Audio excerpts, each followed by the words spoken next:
One welcome to my YouTube channel. इससे previous वाली जो हमने वीडियोस की हैं, वीडियोस के अंदर आपको यूजेस, कॉनकेव मिरर की फॉर्मेशन, कॉन्वेक्स मिरर की फॉर्मेशन, कैसे हम मिरर्स बनाते हैं, वो सब हमने की है। आज वाली हम जो वीडियो करेंगे, ये वीडियो है हमारी रिफ्रैक्शन ऑफ लाइट। बट उससे पहले अगर आप मेरे चैनल पे नए आए हो so please like, share and subscribe my YouTube channel. अब हम स्टार्ट कर रहे हैं अपना टॉपिक रिफ्रैक्शन ऑफ लाइट। अब रिफ्रैक्शन क्या होती है? रिफ्रैक्शन का मतलब होता है बेंड हो जाना। जब आपकी जो लाइट है वो बेंड होती है और one medium to another medium के अंदर वो मूव करती है। अब इसको समझते हैं हम एक डेफिनेशन की हेल्प से।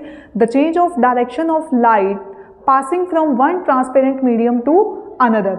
जब जो आपकी लाइट की डायरेक्शन है वो चेंज होती है जब वो एक ट्रांसपेरेंट, अब ट्रांसपेरेंट कैसा होता है?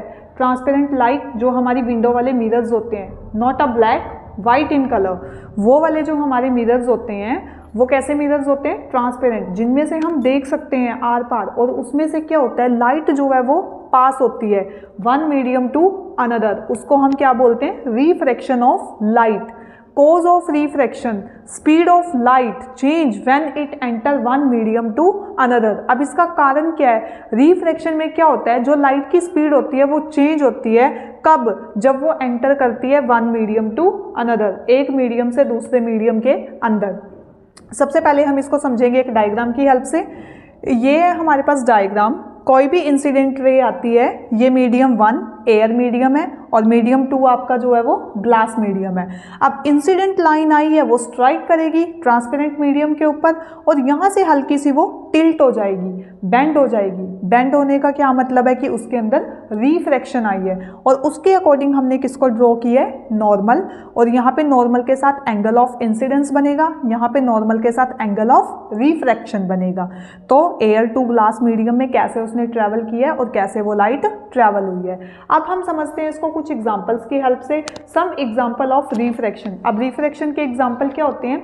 The bottom of the swimming pool appear higher. जो बॉटम होती है स्विमिंग पूल की वो हमें ऊपर उठी हुई दिखाई देती है पानी के साथ। जब उसमें पानी होता है तो वो हमें ऐसे लगता है कि वो ऊपर उठी है, बट वो ऊपर नहीं उठी होती, पानी अपनी वेव्स बना रहा होता है। नेक्स्ट है pencil appear bent when put in water. Pencil appear bent put in water. अब ये है हमारे पास एक गिलास, इसके अंदर हमने रखी है पेंसिल और ये देखो, ये जो पेंसिल है ये हमें इस मीडियम के अंदर बेंट होती हुई दिखाई दे रही है। पोजीशन इसकी इस गिलास के ऊपर है, लेकिन जब आप इसको वाटर की सरफेस के साथ देखोगे तो ये आपको टिल्ट होती हुई, मतलब अलग से इसकी दूसरी पोजीशन जो है आपको दिखाई देगी। Lemon looks bigger in water. Lemon पता है सबको, लेमन को अगर आप पानी से भरे गिलास के अंदर डाल देते हो तो पानी के गिलास के अंदर उसका जो साइज है वो हमें और भी बिगर दिखाई देता है। तो ये सारे के सारे कॉन्सेप्ट्स हैं हमारे पास रिफ्रैक्शन ऑफ लाइट के। अभी हमारा नेक्स्ट टॉपिक है। नेक्स्ट टॉपिक है हमारे पास glass refraction through glass slab. Glass slab के अंदर हमने रिफ्रैक्शन देखनी है, कैसे रिफ्रैक्शन होती है। अब ये है हमारी ग्लास स्लैब PQRS। अब क्या होगा? बाहर वाला मीडियम है वो एयर वाला मीडियम है, अंदर वाला जो मीडियम है वो ग्लास वाला मीडियम है। तो सबसे पहले क्या होगा? कोई भी इंसिडेंट रे आएगी एयर मीडियम के अंदर और वो स्ट्राइक करेगी ग्लास स्लैब की सरफेस के ऊपर। फिर वो क्या करेगी? वो लाइट सीधी ना जाते हुए अपने पाथ को क्या कर देगी? टिल्ट कर देगी। टिल्ट करने का मतलब बेंड हो जाएगी। क्यों? क्योंकि लाइट जो है वो एक मीडियम से दूसरे मीडियम के अंदर ट्रेवल करेगी, दैट्स वाई कि वो थोड़ा टिल्ट हो जाएगी। तो अब क्या होगा? अब इंसिडेंट और नॉर्मल, ये हमने लगाई है नॉर्मल लाइन। अब इंसिडेंट और नॉर्मल के बीच में जो एंगल बनेगा उसको क्या बोलेंगे? Angle of incidence. अब नॉर्मल और रिफ्रैक्शन के बीच में जो एंगल बनेगा उसको क्या बोलेंगे? Refracted angle. अब यहाँ पे क्या होगा? यहाँ पे कंडीशन आएगी कि हमारा जो एंगल ऑफ इंसिडेंस है वो ग्रेटर देन किससे है? एंगल ऑफ रिफ्रैक्शन से, क्योंकि कौन सा मीडियम शुरू हो गया है? ग्लास मीडियम शुरू हो गया। अब क्या होता है? अब जब यही लाइट ग्लास मीडियम से एयर वाले मीडियम में दोबारा आती है तो फिर ये लाइट टिल्ट हो जाती है और इसके अंदर जो एंगल ऑफ इंसिडेंस है वो नॉर्मल के साथ बना है, एंगल ऑफ रिफ्रैक्शन फिर से बन गया। और यहाँ पे क्या कंडीशन है कि अपना जो एंगल ऑफ इंसिडेंस है वो लेस देन किससे है, एंगल ऑफ रिफ्रैक्शन से, क्योंकि अब मीडियम कौन सा है, एयर मीडियम। पहले मीडियम कौन सा था, ग्लास मीडियम, क्योंकि हमने कंडीशन हमें अलग अलग होंगी, लाइट की बेंडिंग होने का हमें यहाँ पे पता चलेगा कि ग्लास स्लैब के अंदर लाइट जो है वो कैसे बेंड करती है।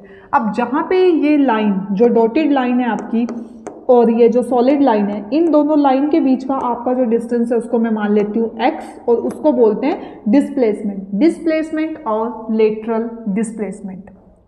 अब लेटरल डिस्प्लेसमेंट डिपेंड किसके ऊपर करता है, अब जो लेटरल डिस्प्लेसमेंट होता है वो डिपेंड करता है किसके ऊपर, refractive index of glass slab, कि जो ग्लास स्लैब आप यूज कर रहे हो उसका जो रिफ्रैक्टिव इंडेक्स है वो आपके पास कितना होगा।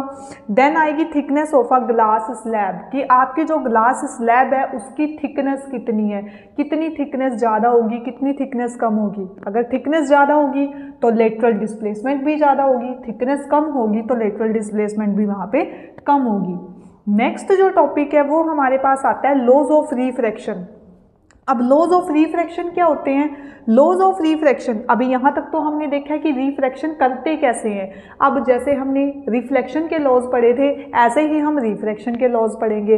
अब फर्स्ट क्या है, जो इंसिडेंट रे होती है और जो आपकी रिफ्लेक्टेड रे होती है और जो नॉर्मल होता है interface to the transparent media, वो ट्रांसपेरेंट मीडियम के अंदर इंटरफेस होते हैं at the point of incidence. किस पे, पॉइंट ऑफ इंसिडेंस के ऊपर, और जितनी भी हैं वो सारे के सारे लाई करते हैं इन अ सेम प्लेन। इसको समझते हैं एक डायग्राम की हेल्प से।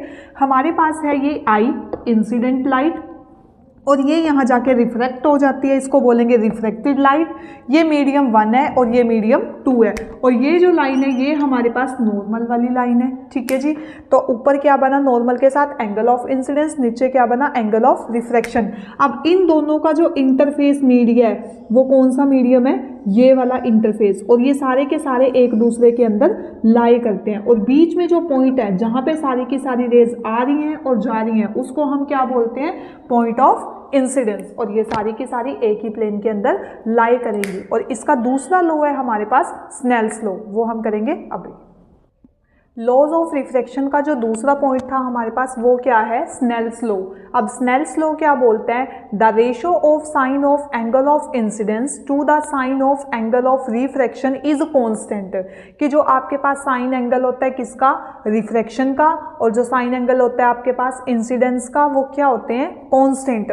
फॉर लाइट गिवन, जो आपको लाइट दी होती है, colour and for a given pair of media, और जो पेयर ऑफ मीडिया के अंदर आपको कलरिंग शो हो रही है। तो देन हम रिलेशन क्या लिखेंगे, sine i upon sine r equal to constant. ये क्या है, स्नेल्स लॉ। तो ये दोनों क्या है, लॉज ऑफ रिफ्रैक्शन।